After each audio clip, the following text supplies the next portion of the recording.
শেখ আমাদেরকে একজন প্রশ্ন করেছেন যে আল্লাহ যখন মুমিনের কোনো মর্যাদা বৃদ্ধি করতে চান তাহলে তার নেক আমলের দ্বারা যদি মর্যাদা না বাড়ে তাহলে তার সন্তান তার পরিবারের উপর বিপদ দিয়ে তার মর্যাদা বাড়িয়ে দেন। এটা কি সত্য? এটা সহিহ হাদিস। এটা সহিহ হাদিস। বান্দার একটা মর্যাদা নির্ধারণ থাকে আল্লাহর কাছে, তো বান্দা আমল দিয়ে ওইখানে পৌঁছানোর কথা, কিন্তু বান্দা তো জানে না। আল্লাহ জানেন তার হায়াত আগামী 2 বছরে শেষ হয়ে আসছে এবং সে যে ধারায় চলছে সে এতটা যেতে পারবে না।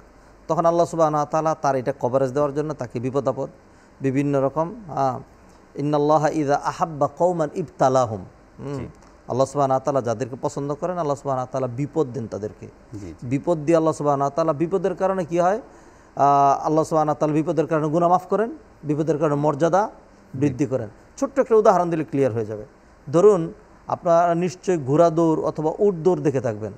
সেখানে ঘোড়া এবং উট কিন্তু প্রাণান্তকর চেষ্টা করে দৌড়াচ্ছে, এরপরে যে নাকি মাহুত অথবা যে নাকি ঘোড়ার উপরে আছে সে এটাকে আবারও চাবুক মেরে পা দিয়ে তারিখ আরও বেশি বেশি করতেছে। কিসের কারণে? শত্রুতার জন্য নয়, যে আরেকটু কষ্ট করো তুমি যাতে সবার আগে যেতে পারো। আল্লাহ সুবহানাহু ওয়া তাআলা যাদেরকে পছন্দ করেন, যেহেতু তার একটা উঁচু মাকামে পৌঁছা দরকার, সেই জন্য আল্লাহ সুবহানাহু ওয়া তাআলা তাকে কিছু বিপদ দিয়ে তার গুনাহ মাফ করে দেন, মর্যাদা বৃদ্ধি করে দেন, যাতে সেই মাকামে যেতে পারে। অতএব বিপদ আসলে বান্দা যেন আল্লাহর প্রতি অসন্তুষ্টি প্রকাশ না করে। ফামান রাদিয়া ফালাহুর রিদা, যে খুশি থাকে আল্লাহ তার প্রতি খুশি হন। সুবহানাল্লাহ।